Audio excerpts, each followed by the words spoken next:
Muy buenas tardes, amigas, amigos todos. Nos honra hoy con su presencia en representación del Gobierno de Castilla-La Mancha, Agustín Espinosa, es el delegado de Economía y Turismo, que es tanto como decir el amo de las perras de la Junta en Ciudad Real.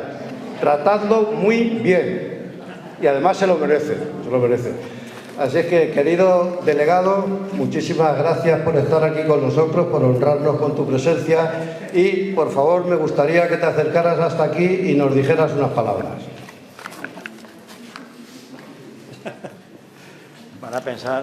Vais a pensar que tengo los dineros por aquí por los bolsillos. Casi. Bueno, muchas gracias, amigo, por invitarnos a estar aquí presente. Bueno, hemos estado con el vicepresidente viendo todos los preparativos que tenéis para el día de hoy. Cuando Ángel nos llamó para decirnos que iba a organizar esta Feria de la Transhumancia, pues no solamente te llevas una sorpresa por lo que va a organizar, sino que inmediatamente nos convenció, no tardaste mucho en convencernos para que pudiéramos hacer un patrocinio, una aportación económica y estar aquí a vuestro lado en una actividad que es muy novedosa, que merece la pena, que todo el mundo habla de la transhumancia en el Valle de Alcudia y en esta zona, pero que muy poca gente, sobre todo las nuevas generaciones, vienen a conocer. Y por tanto, las actividades que se desarrollan hoy, mañana y pasado van a permitir no solamente actividades lúdicas, sino sobre todo conocer la cultura propia que tenemos aquí. Y eso es muy importante y es lo que realmente el Gobierno de Castilla-La Mancha valora en esta aportación. Además, ha quedado plasmado en un magnífico mural de cerámica artesanal de la propia provincia de Ciudad Real, que el recuerdo que va a tener siempre esta localidad con la transhumancia. Y hay un valor fundamental cuando las personas buscan dónde viajar o cuando la gente quiere conocer sitios nuevos, siempre buscan no solamente conocer el lugar, sino conocer una experiencia. Y el conocimiento de lo que es la transhumancia, lo que quiere decir esto, y aquí vamos a tener una magnífica oportunidad para darla a conocer, es una experiencia mucho más allá de lo que es visitar un sitio.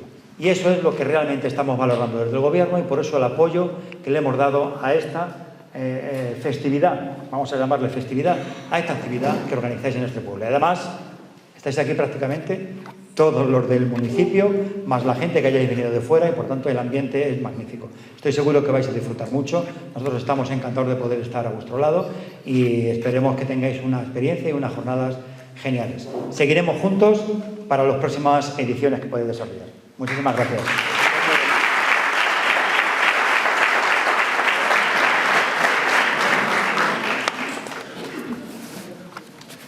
Queridos amigos, el Valle de Alcudia ha sido durante siglos una de las mayores dehesas de invernadero para la transhumancia en España.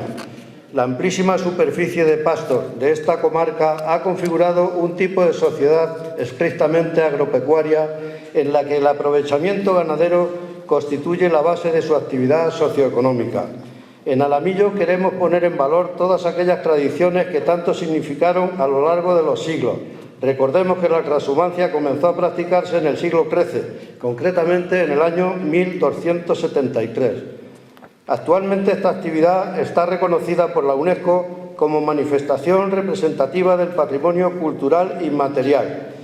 Y hoy aquí en Alamillo tenemos a personas muy expertas en el tema y de las que les presento seguidamente.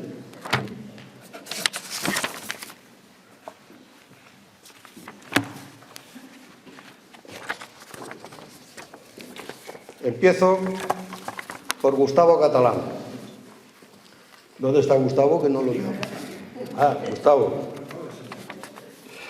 Gustavo Catalán y yo nos conocemos desde nuestra más tierna juventud. Empezamos juntos a practicar el periodismo en Madrid, principalmente en los años 70 del pasado siglo.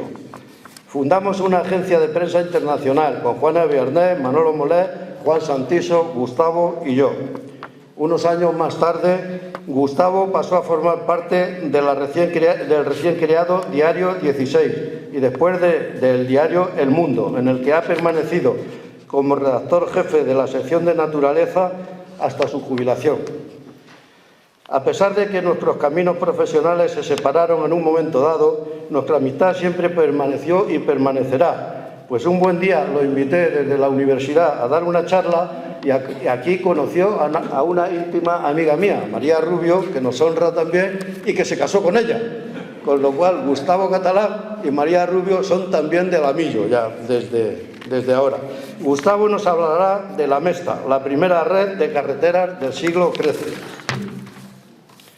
Pilar Ruiz López, licenciada en Ciencias Biológicas en la especialidad de Botánica por la Universidad de Granada, funcionaria de la Diputación Provincial hace unos años y ahora pertenece a la Universidad de Castilla-La Mancha. Está de profesora en el IREC, que todos conocéis, que es un instituto muy importante, conocido en toda Europa. Pilar nos hablará de la importancia en los usos cotidianos favorecidos por el paso del ganado. Muchas gracias por venir, Pilar.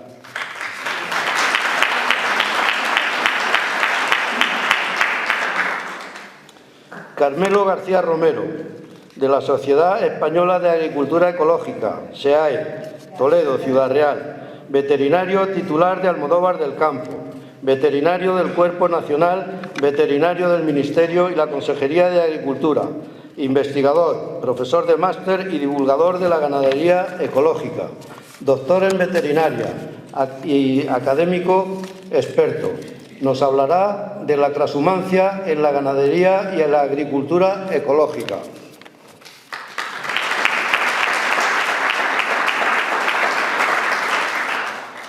Vidal Montoro Angulo, doctor veterinario, profesor titular de la Universidad de Castilla-La Mancha, Escuela de Ingenieros Agrónomos y el Instituto de Investigación en Recursos Cinegéticos, IREC, presidente de la Junta Electoral de la Denominación de Origen del Queso Manchego, director técnico del esquema de selección de la raza ovina manchega y muchas otras cosas más.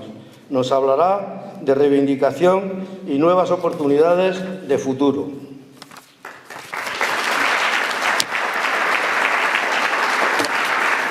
Santiago Rodríguez, nuestro amigo Santiago Rodríguez, es el moderador de la mesa y tiene la palabra.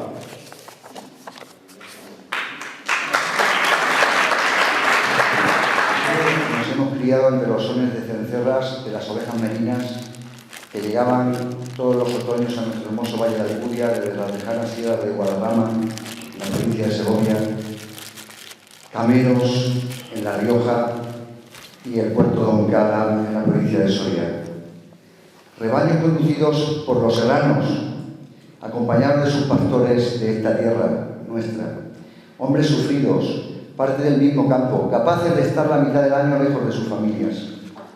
Se extingue aquella transhumancia en nuestro valle y muchos de esos hombres que son nuestros padres, abuelos y bisabuelos ya no están, pero su alma sigue entre encinas y retamas en invierno y en los prados de las montañas en verano.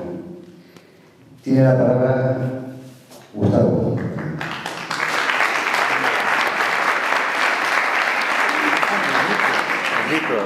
Santiago. ¿Está? Sí.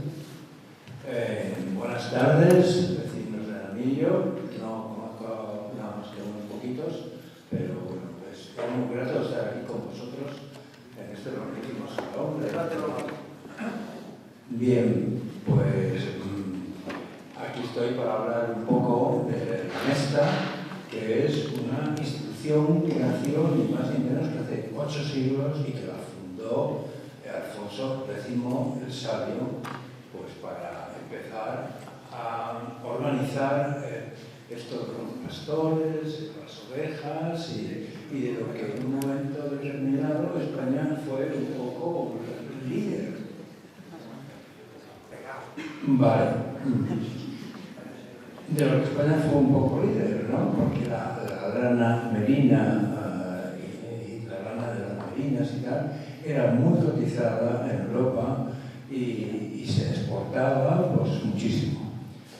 Bueno, pues en fin, quiero aprovechar esta oportunidad para hablar de una de las personas más relevantes que ha habido en el mundo de la transhumancia, que es Suso Garzón, que ha muerto hace 4 meses y que, bueno, pues es el momento preciso de hablar de él, puesto que sido una de las personas que mayor iniciativas ha tenido con este asunto de la transhumancia. Suso fue un pionero de esto de la transhumancia, porque cuando era niño, aunque nació en Madrid y aunque vivió cerca del Retiro, pues precisamente le llamó mucho la atención el paso de las ovejas en los años 40 por donde él iba al colegio, ¿no? Y esto ocurría 2 veces al año. La ida hacia las serranías de Cuenca y los montes universales, y la vuelta de nuevo pues, hacia las tierras de Badajoz, de Extremadura, de estas tierras también. En fin, que el hombre aquello le gustó mucho, o dejó una impronta en su vida, y con el transcurso de los años se dedicó un poco a las cuestiones de medio ambiente, entre las que él encajó la transhumancia cuando empezó a declinar y cuando empezaron a no hacerse tantos trasiegos de ganado entre unas provincias y otras, entre los pastos de invierno, los pastos de verano, en fin, todo lo que ha significado la transhumancia. Pues, como os digo, él montó el primer consejo de la Mesta, que fue una asociación que empezó a preocuparse por esto y a divulgar el asunto. La cosa es que él montó también los primeros recorridos que hubo de nuevo por Madrid a partir de los años 80 y que empezaron a salir en la prensa y a verse y sorprender sobre todo a la gente que no estaba acostumbrada a haber pasado por años 2.000 ovejas y que dejaba las cacas, bueno, lo que sabemos por ahí, por lo que hay acá, ¿no? De la copla, pues eran las ovejas. La cosa es que Suso Garzón fue un hombre dedicado al medio ambiente y especialmente a esta parte, pero aún así pues también se dedicó a todo lo que es la defensa de la naturaleza y como tal pues se fundó un montón de asociaciones, entre ellas suena a Edenex, Fondo Natural de la Naturaleza y la propia asociación de la transhumancia. Era el micro que estaba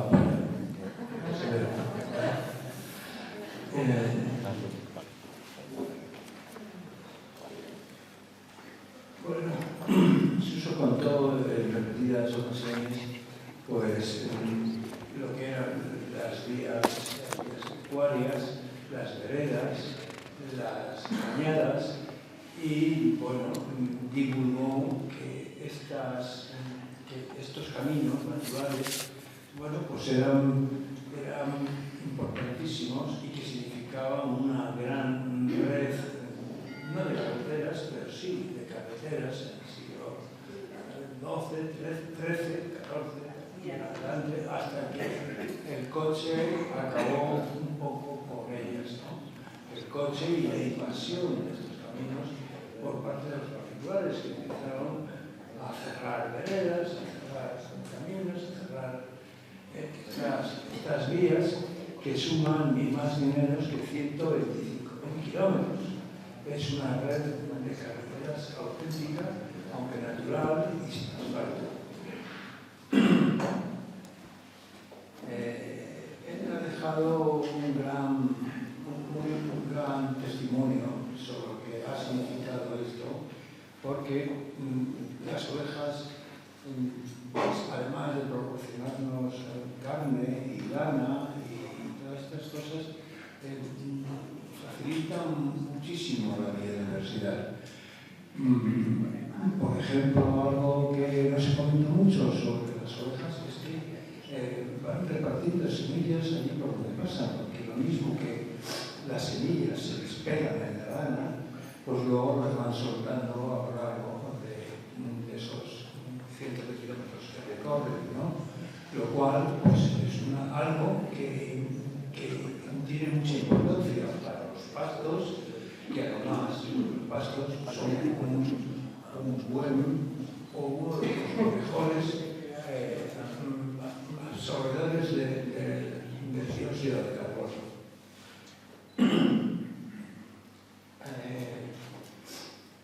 Bueno, pues siguiendo con el recorrido de Suso, pues hay que contar que desarrolló toda su vida en Extremadura, organizó lo que actualmente es el Parque Nacional de Monfragüe y gracias a él se le dio la titularidad esta y bueno, se convirtió en un nombre bastante conocido en nuestro país y que divulgó mucho todo esto de la transhumancia.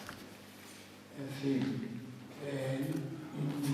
cuando le nombraron director general de Medio Ambiente en el Ministerio en la Junta de Extremadura, que fue la primera vez que un ecologista accedió a un cargo administrativo, pues hubo mucha gente que le criticó y le recriminó que colaborase con la administración, en los años 80 era esto, y bueno, dijo claramente en una entrevista que merece la pena meterse en la administración y trabajar desde un puesto de poder, porque es, así lo dijo, ¿no?, como luchar a caballo después de haberlo hecho toda la vida.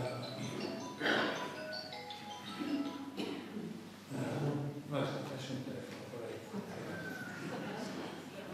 Su trayectoria le llevó a ser premiado en numerosas ocasiones.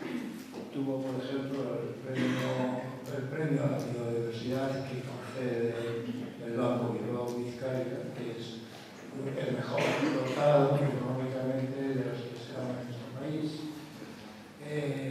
Perteneció a la Junta, a la directiva de varias ONGs, como Seo Wildlife, AEDNES, que la citaba antes, y al Fondo de Patrimonio Natural.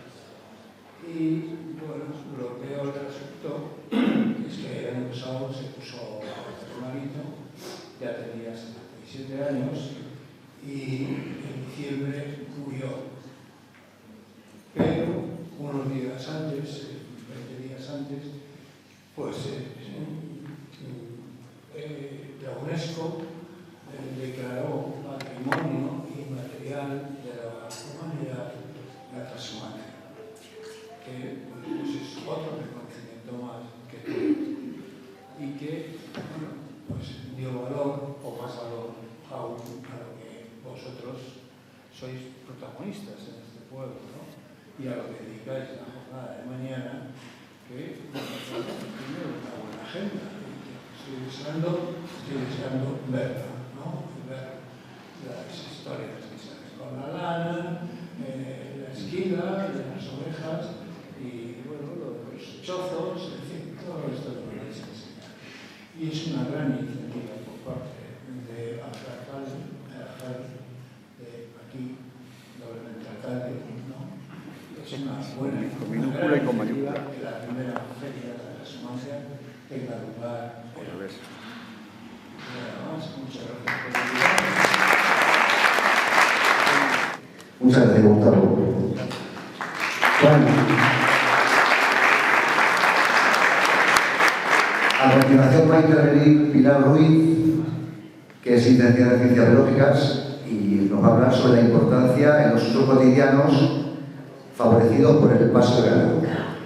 Pilar. Buenas tardes a todos. Me conocéis todos. Yo no estoy aquí como licenciada en Ciencias Biológicas, sino como casi a la millera. Y lo único es, sí, soy especialista en botánica, me muevo por estos campos y quiero compartir con vosotros lo que he observado aquí, más que en la universidad. Y a ver si acaba el día de poner el cambio.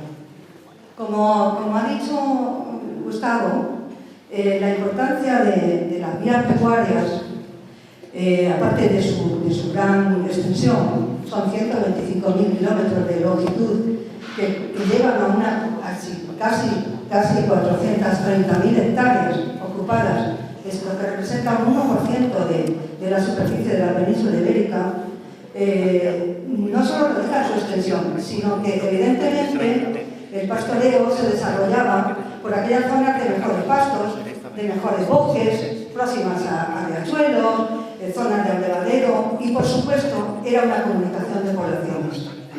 La importancia del pastoreo en la vegetación, que es lo que vamos a tratar, es fundamental.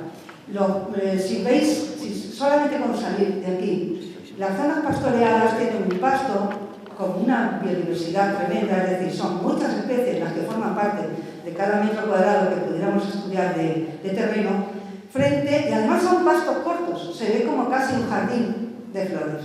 Sin embargo, las zonas no pastoreadas se llenan de lo que llamamos malamente malas hierbas, tampoco son malas hierbas, pero son hierbas que no traen esa biodiversidad. Normalmente se llenan entera de jaramagos muy altos que nos llegan a la cintura, o de cardos favorecidos por el sol, es decir, la biodiversidad y el tamaño de esos pastos favorecidos por el ganado, que favorecen la presencia de insectos, que sirven de refugio a nidos de aves, no lo tienen otras zonas de viales que tienen hierbas sin que pase el ganado. Esto es consecuencia de la propia movimiento del ganado. Mucho antes de que el hombre pastoreara, ya los grandes herbívoros se movían careándose ellos mismos buscando sus pastos. Eso significaba, lo que también ha hablado Gustavo, llevaban semillas en sus lanas. Cada oveja transporta 5.000 semillas al día. Esas semillas se van al suelo, pero no solamente es que germinen por el suelo, es que la presencia del ganado favorece también que germinen, porque las pisotean y las meten dentro. El propio excremento, que una oveja produce más de 3 kilos de estiércol al día, produce insectos que degradan ese estiércol, que fertilizan el suelo, que lo oxigenan y que favorece, por tanto, que germine esa semilla. Favorece la presencia de insectos que polinizan esas plantas y, por tanto, también sirve.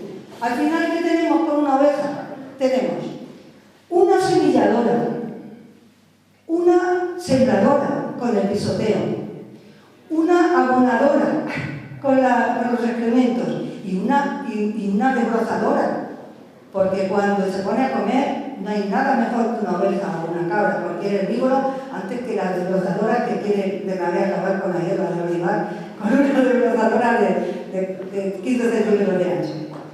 Las ovejas está claro que esa hierba además la van a transformar en fertilizante. Entonces nos encontramos con que el paso del ganado por toda la vía pecuaria se convertía en un verdadero corredor ecológico que transportaba todas esas especies que han ido pasando del norte al sur y de viceversa, siempre y cuando se han desarrollado aquellas que el clima permitía. Pero bueno, muchas se han ido adaptando. Pero no solamente son corredores ecológicos en vegetación. Hemos visto también que son corredores dentro de poblaciones, las vías pecuarias. Yo me quedé sorprendida cuando llegué a este pueblo y el villancico que tanto cantáis, que no sé cómo le llamáis, el del roglito. Después, indagando en internet, hay un señor, un músico de Zamora, que se llama Francisco Díaz o algo así, Alfonso Díaz me parece, que tiene un romancero del norte de Castilla y León, donde tiene uno que se llama El Mimbrero, que es la letra muy parecida a la del villancico de Roglito. Es decir, es un romance del norte de España que ha venido para acá. ¿Con qué? Acompañando a las ovejas, como las semillas. Y se ha quedado aquí para siempre. Entonces, eso quiere decir que el hombre juega también un importante papel en la transhumancia, puesto que es el acompañante de la oveja. Ahí entra el motivo de mi charla, que es la etnobotánica. La etnobotánica es la relación del hombre con las plantas, el conocimiento de sus propiedades, de sus usos, de sus virtudes. Está claro que el hombre utiliza desde que se levanta hasta que se acuesta una infinidad de plantas en su vida cotidiana.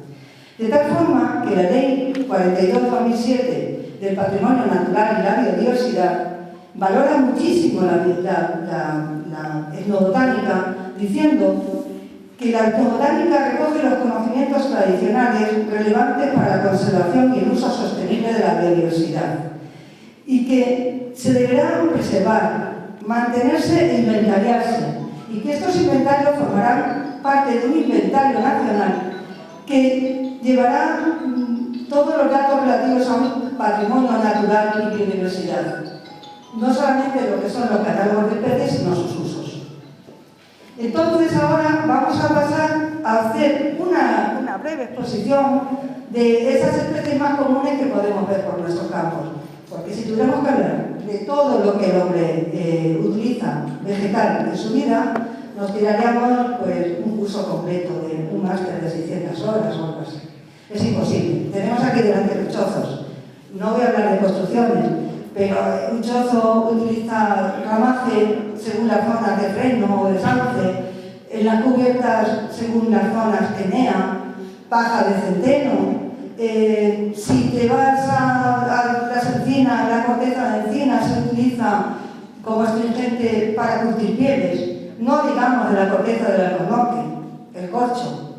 No solamente la industria de los tapones, sino también hay vestidos, carteras, monederos, que todo, el gamonito es un excelente combustible, por tanto se ha utilizado mucho como candil. Pero vamos a centrarnos más en aquellas plantas que puedan tener un uso más directo, culinario o terapéutico. Indudablemente la presencia del pastoreo nos va a determinar la calidad de las especies vegetales que vamos a encontrar. Y efectivamente, a mí me gusta mucho el campo, me he movido mucho en plan de senderismo y la biodiversidad que tiene esta zona pastoreada, siendo muy similar geográficamente a la zona de los Montes de Toledo, es muy superior en cuanto a pastizales que la zona de los Montes de Toledo que no se pastorea y que tiene vívoros, porque está llena de animales de silvestres, ¿no? Entonces, lo primero que un pastor pudo observar en el campo es el propio uso de las ovejas de las plantas. Está claro que la oveja es un animal herbívoro y se alimenta de plantas. Tenemos que le gusta mucho la mielga o el vallico o la amapola o la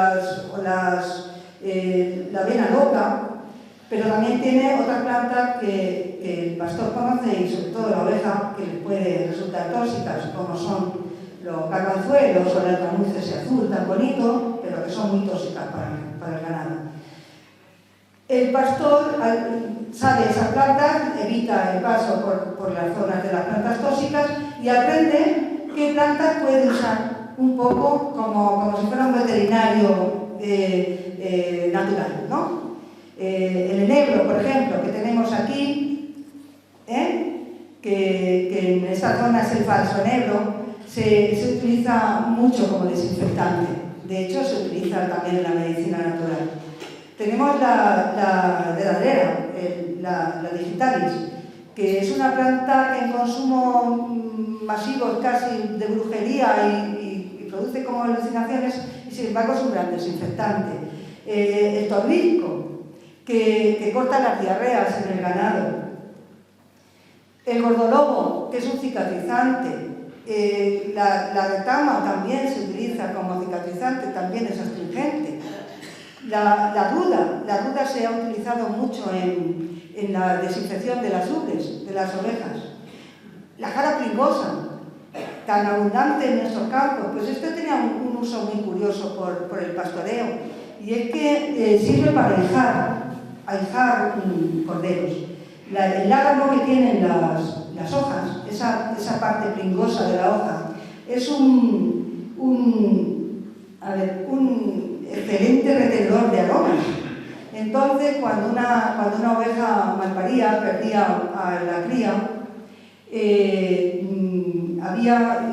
tenía, sin embargo, leche.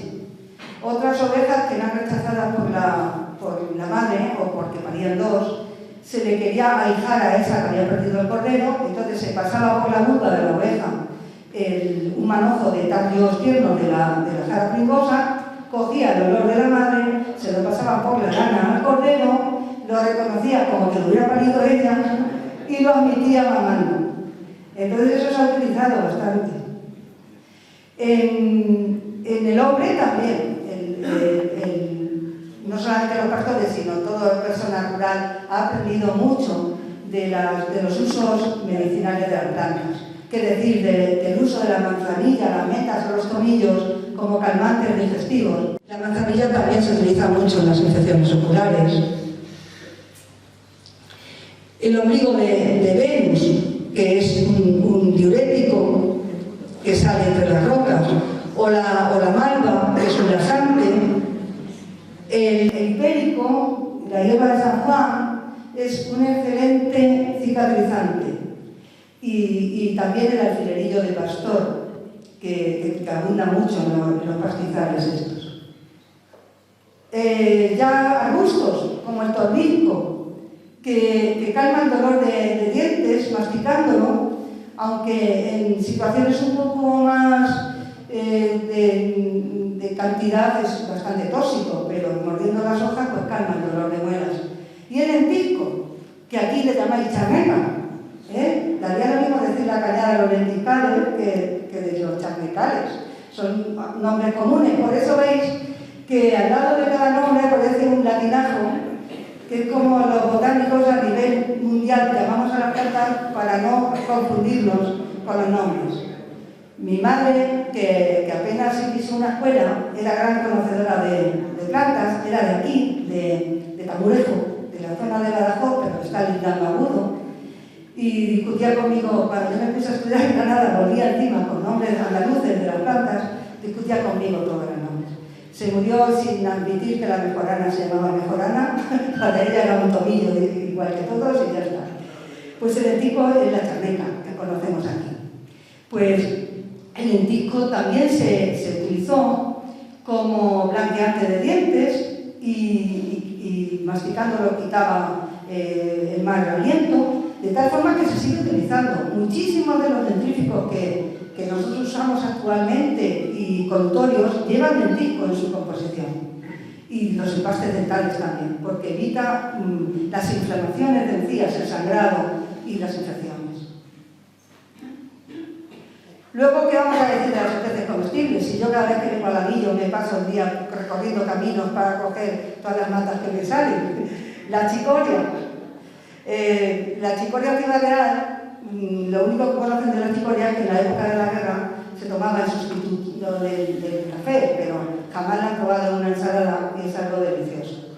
Mi abuela tenía la paciencia de cortarla en trocitos muy pequeños, sin cocerla, la iba curando como las aceitunas, y era una ensalada con aceite, vinagre y sal muy buena, muy buena. En verano se le echaba hielos y eso para eso.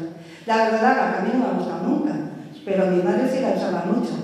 Sale de mala hierba en los huertos, pero en el campo pues es muy, muy buena para el ganado y la verdad es que también se hacen ensaladas. Se utiliza mucho la cedera, son de la misma especie, la cedera y lo que se llama romaza o romanza, en ensaladas también. La cedera además tiene un sabor vinagroso con el que se puede alinear las ensaladas. Como aromatizantes y especias naturales tenemos el sabor que da el hinojo, el orégano y por supuesto todas las clases de tomillos. Tenemos unos 5 tomillos distintos. Este rosita es el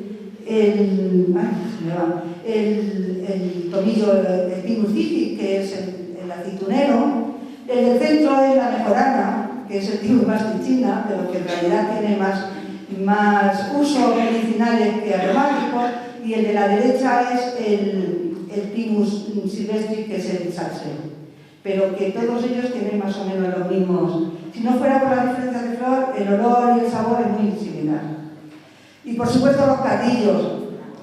Soy buscadora innata de cardillos, más que comedora porque me dedico a cogerlos, pelarlos y regalarlos. Con lo cual, mal asunto. El cardillo tiene, no sé quién llegaría a la conclusión de que está tan buenísimo, porque hay que saber pelarlo, cuesta mucho trabajo, y realmente, pues, ¿quién se le ocurriría que quitándole la parte verde pinchuda se quedarían unos tallos de color rojizo violáceo tan buenos, con el que se puede hacer infinidad de guisos? Las collejas, que se utilizan muchísimo en tortillas. Las criadillas de tierra, es una trufa.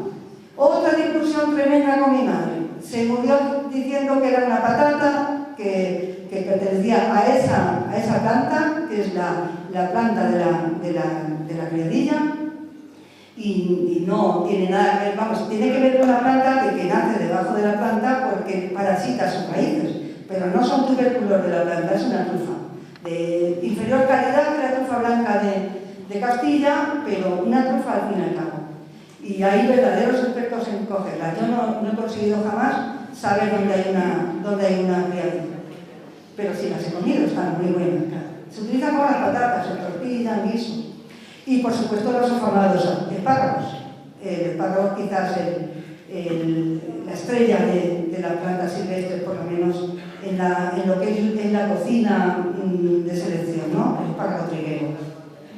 Tenemos también el ajoporro, se utilizaba más en épocas más de hambre, pero ahora también la penca del cardo mariano, que se utiliza pues igual que el cardo cultivado en una huerta, el cardo silvestre, que también se come la parte como si fuera una alcachofa, pero además los pistilos de esas flores cuajan la leche para hacer el queso y se sigue utilizando también en el cuajo. Y la ortiga que pincha tanto, cuando se cuece no pincha nada, no es urticante, tiene mucha vitamina C y por supuesto pues, es un revitalizante y diurético y depurativo que se está utilizando mucho en la medicina natural. El pastor, el hombre del campo, come pocos postres, salvo la miel y demás. Pero también cuando el pastor se marchaba en septiembre hacia el norte, cuando venía en septiembre hacia el sur, se encontraba también fruto que comer. La zarzamora, que es el fruto de la mora, pues tiene mucha vitamina C. Todas estas plantas de frutillos, lo bueno que tienen es que tienen hierro y vitamina C, que es tan falto en la gente, tanto que está viajando como en los pastores, que aunque pudieran comer verduras, pues no comían normalmente verduras y necesitaban estos frutos para un complemento. El escamaramujo, que es el fruto del rosal silvestre, que se llama también tapaculos, porque es astringente y entonces pues cura diarreas también. Y por supuesto la estrella del Valle de Alcudia, la estrella de las dehesas, la estrella de las cañadas, es la bellota nuestra, que el Quercus es otra, se hablaba antes de su especie, pero ahora se reconoce como especie, no tiene la bellota dulce. La bellota nuestra, la de la hoja redondita, el Quercus rotundifolia, es la que tiene la bellota dulce y es la única comida por el humano. Las demás sí las comen los animales, pero la bellota de la encina es la única comida por el humano. Aprovechaba las más gordas, las que no se comía el ganado, para comerlas. A mí me gustan, lo que pasa es que es siempre asada, pero sí. Entonces, viendo esta pequeñísima muestra de la biodiversidad y de lo que nos puede aportar el conocimiento de las plantas y cómo les damos uso del hombre, lo que sí tenemos la obligatoriedad es de preservar su espacio. El problema es que la desaparición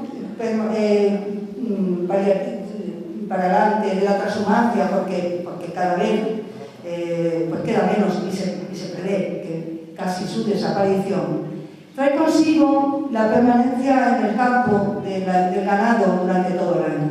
Eso indudablemente transforma el entorno, el paisaje y la posibilidad de regeneración de las dehesas. Nos encontramos ante un ecosistema muy importante que es la dehesa, pero que es fósil, se está convirtiendo en un futuro negro. La mayoría de las encinas que forman parte de la dehesa son encinas muy grandes, como podemos ver en la primera foto, que tienen más de 100 años y que por la cantidad de ganado y sobre todo la permanencia del ganado en la época de verano, pues no tiene renuevos. En la segunda foto veis una dehesa con exceso de pastoreo o bien ha estado cultivada y las encinas tienen toda la misma edad. No hay renuevos, por tanto no hay relevo generacional y las dehesas desaparecen como desaparecen los pueblos. Sin embargo, las dos fotografías que veis abajo, esto sería un encinar en una ladera de un monte donde las encinas no son tan grandes, donde hay encinas y arbustos de todos los tamaños, o este otro que es una dehesa ya bien regenerada, donde alternan encinas grandes con otras que se van desarrollando. Eso sería desviando el ganado en épocas, pasándolo de parcelas a parcelas. Indudablemente, o se lleva a cabo ese tipo de regulación del uso de los pastizales de la dehesa, o acabaremos teniendo que invertir dinero en volver a crear dehesas, repoblándolas y teniéndolas durante unos años sin que pudiera pasar ganado ninguno. Con lo cual creo que es fundamental que nos planteemos una buena gestión de este espacio, que al final es el único espacio creado por el hombre que merece la pena como ecosistema. Y nada más, muchas gracias por vuestra atención. Bueno, a continuación, Garrido García Romero, que es veterinario titular en Almodóvar del Campo. Bueno, sabéis que he tenido Almodóvar en un chico de Canta y Alao. Y además pertenece a la Sociedad Española de Agricultura Ecológica en Toledo. Es además también investigador sobre ganadería ecológica y nos va a hablar sobre la transhumancia en la ganadería y agricultura ecológica. Cuando me dijo Ángel la jornada de la transhumancia, pues la vi muy ligada con lo que es esta nueva alternativa de producción, la ganadería ecológica, porque si la pudiera definir, qué es producir. Bueno, quiere decir que los ganaderos ecológicos estamos para ganar dinero, para ganar dinero, tenemos a veces unos conceptos equivocados con ese tema, pero es un sistema que es para producir cosas. Cuando ya hablaba y tal de todas esas plantas, la ganadería ecológica recupera ese sistema tradicional desde el punto de vista de las terapias naturales, ¿no? que es muy importante. ¿no? Bueno, en ese sentido he identificado mucha ganadería sobre el veterinario. Y decías que tal es que está todo muy ligado con lo que es la ganadería ecológica, la transhumancia, y encima del reglamento europeo la regula. Es decir, no se oye bien. Vale, ahora sí se oye bien. Vale. Y luego el reglamento europeo la regula y la liga y dice que es importante para mantener no solamente la biodiversidad, sino para mantener la productividad de los pastos. Yo me acuerdo que estaba en Almodóvar en el año 78, aquí se mantenía en la Valle de Alcudia más del 10% del primer año.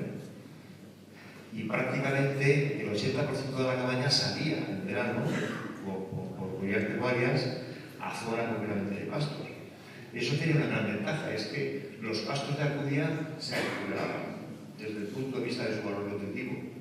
Ahora las cabañas prácticamente son estantes, es decir, el Valle de Alcudia soporta durante todo el año una cabaña ganadera y eso tiene una repercusión desde el punto de vista de la productividad y desde el punto de vista del valor nutritivo. Luego la transhumancia es importante para mantener esa conservación de ecosistemas y para mantener esa productividad. Y luego hay otra cosa importante, es que la ganadería ecológica le va mucho a los parques naturales.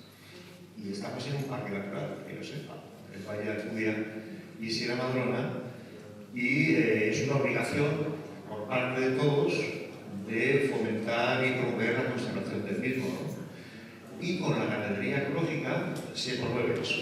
Esto hace 15 o 20 años, pues los ingenieros de montes no entraban al campo, pero ahora cada vez más. Otro día, por ejemplo, estamos haciendo un estudio en el Parque Natural del Repar, del Río Murto, del Sima y tal, y ahí, por ejemplo, estuvimos entrevistando a un ganadero de caprino ecológico, ¿no?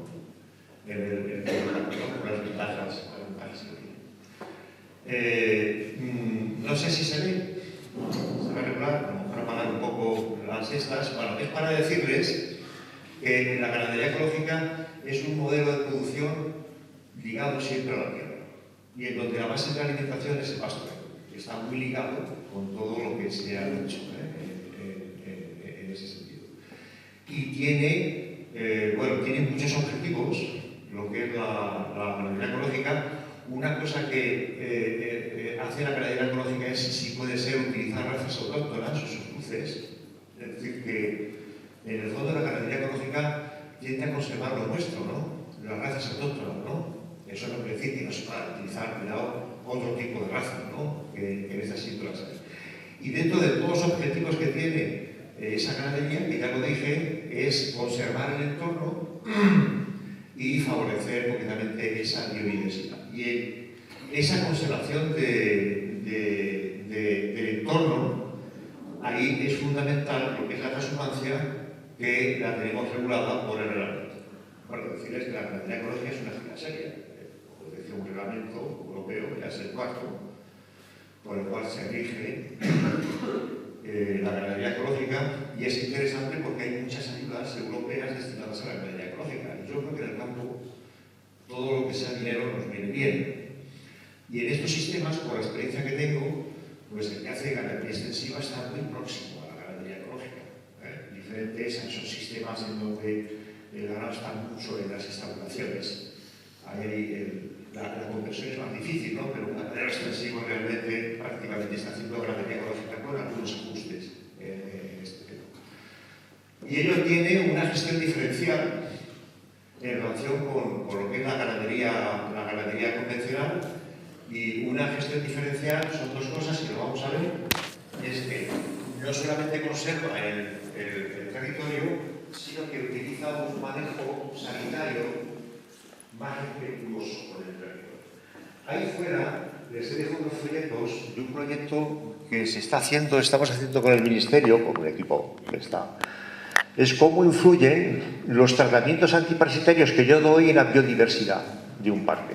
Por ejemplo, los escarabajos peloteros. Ahí tienen un folleto, cogerlo, he traído bastantes, ¿no? Y entonces, pues, uno de los pluses que tiene la ganadería ecológica es que utilizamos un manejo de la salud holístico siempre que se pueda, en sustitución de tratamientos veterinarios que yo daba, por ejemplo, en Almodóvar. Siempre que se pueda, cuidado, el reglamento es permisivo. Porque eso tiene una repercusión sobre la biodiversidad. Y también, no solamente biodiversidad invertebrada, sino sobre la biodiversidad de los recursos cinegéticos. Y yo, por ejemplo, les puedo decir, que lo he estudiado en general, en que las fincas que están sometidas a agricultura ecológica tienen más perdiz que aquellas que utilizan muchos herbicidas y muchos insecticidas. Y eso está estudiado, en relación concretamente con la perdiz.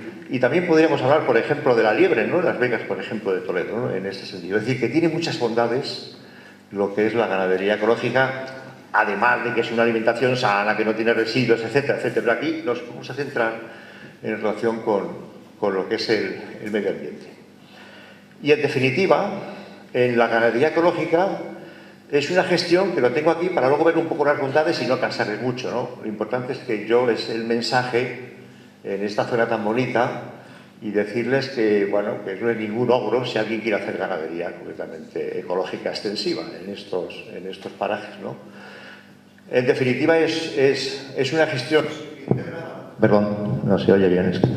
Es una gestión integrada, sostenible, entre los animales y el medio, en donde se maneja por una parte el agrosistema y hay un manejo al mismo tiempo desde el punto de vista zootécnico.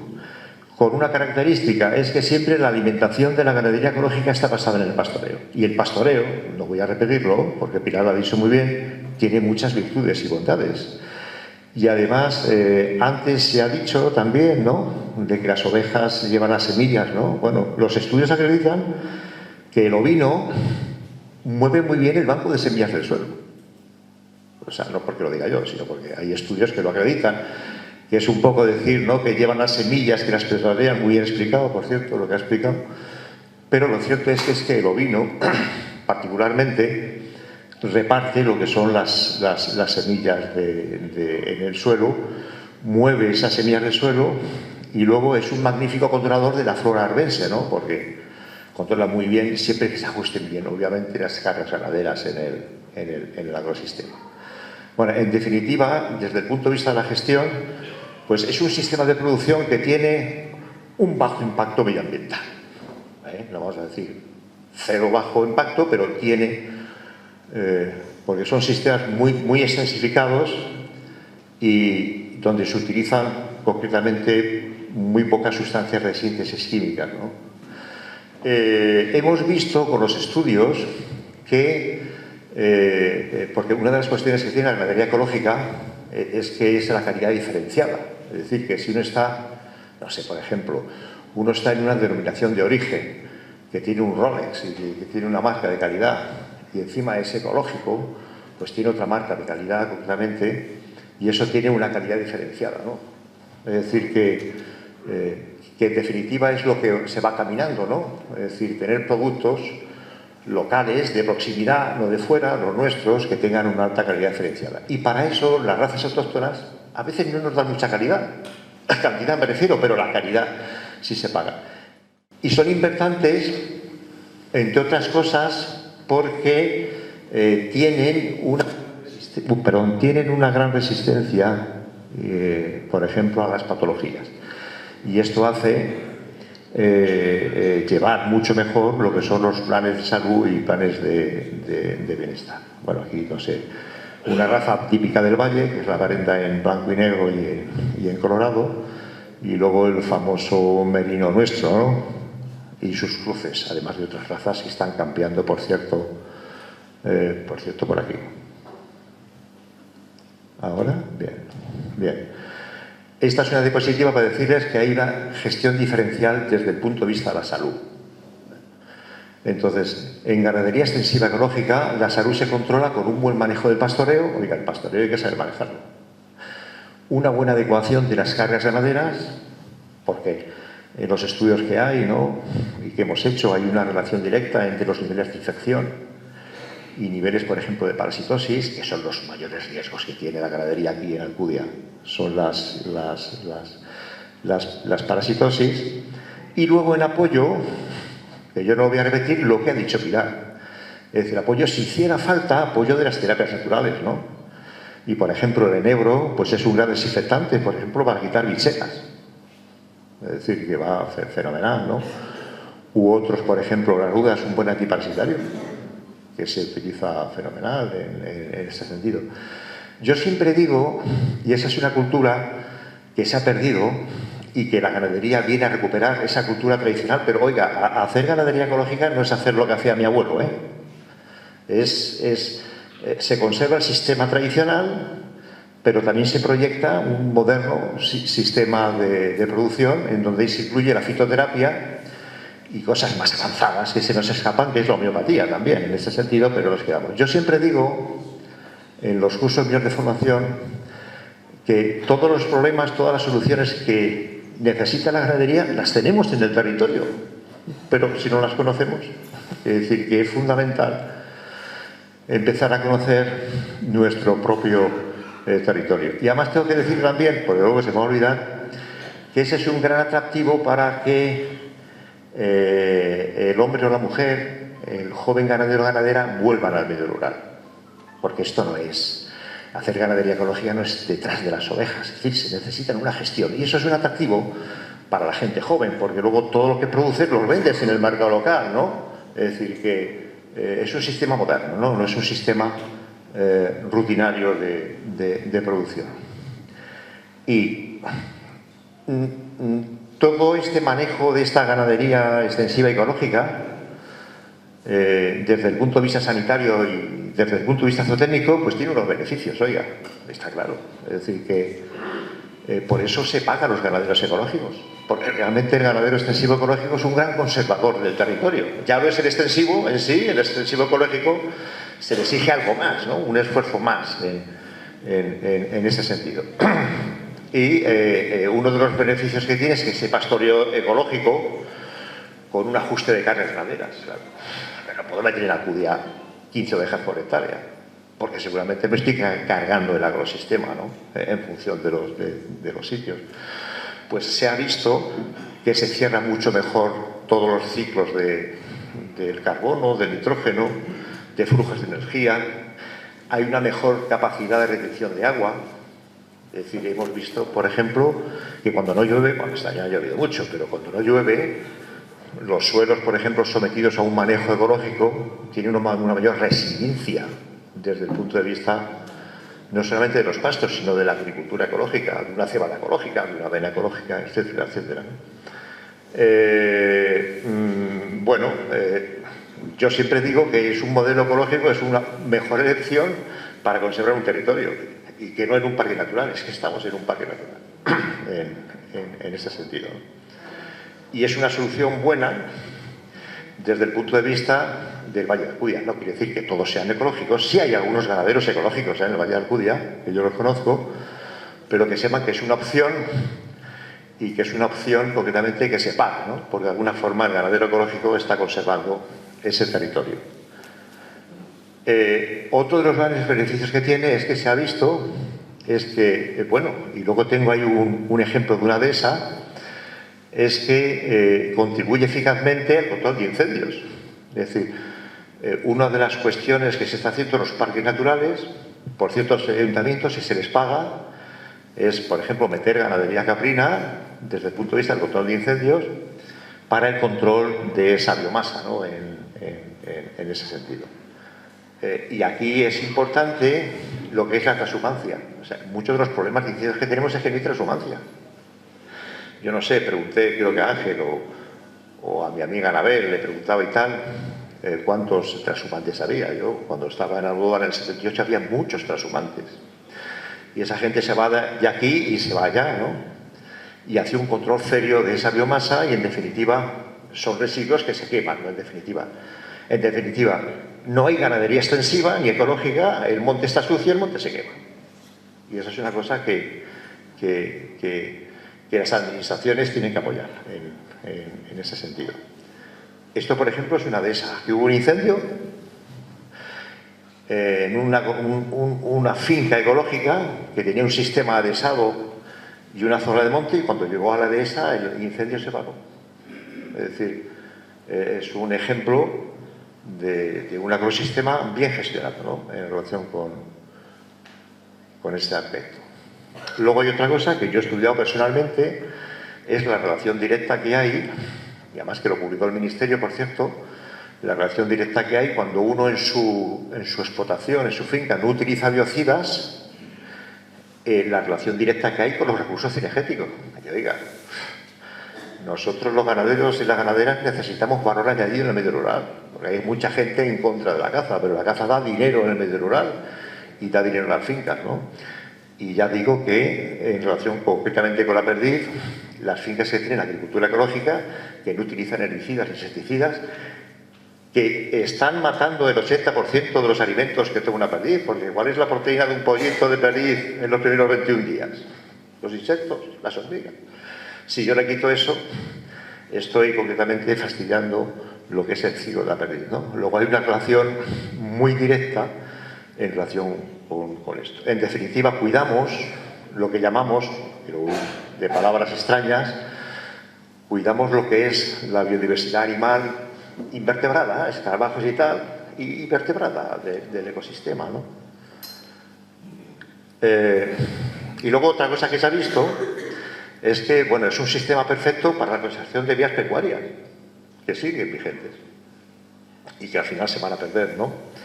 Es un sistema ideal en los parques naturales. Por ejemplo, en Andalucía, el 70% de los parques naturales están pastados por ganaderías ecológicas.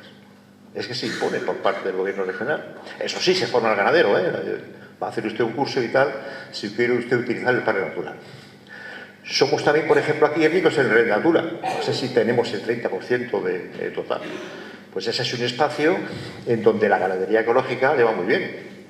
Y de hecho las puntuaciones que tiene la Consejería de Agricultura para asignar subvenciones se tiene en cuenta si el ganadero está en red natura, qué hace con la red natura, etcétera, etcétera, ¿no? Es decir, que es un sistema, le vengo a transmitir, interesante. En otro territorio quizá no lo hubiera dicho, por si alguien se atreve para hacer lo que es ganadería ecológica. Yo siempre digo lo mismo, ¿no? Si aquel de aquel pueblo hace ganadería ecológica, yo no voy a ser menos, porque yo no voy a poder hacer ganadería ecológica, ¿no? Y todos en el medio rural tenemos esa potencialidad de alguna forma, ¿no? Y bueno, no quiero cansarles más.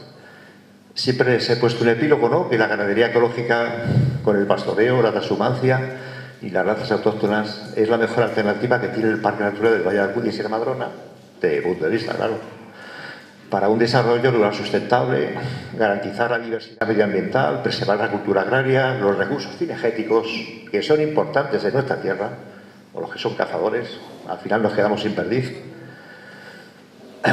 y fijar población rural, porque los estudios más recientes que hay, la gente, nadie queremos que nuestros hijos y nuestras hijas se queden en el medio rural, en general, los lanzamos fuera. Pero en los estudios de sociología agraria que hay, se ve que con la ganadería y la agricultura ecológica,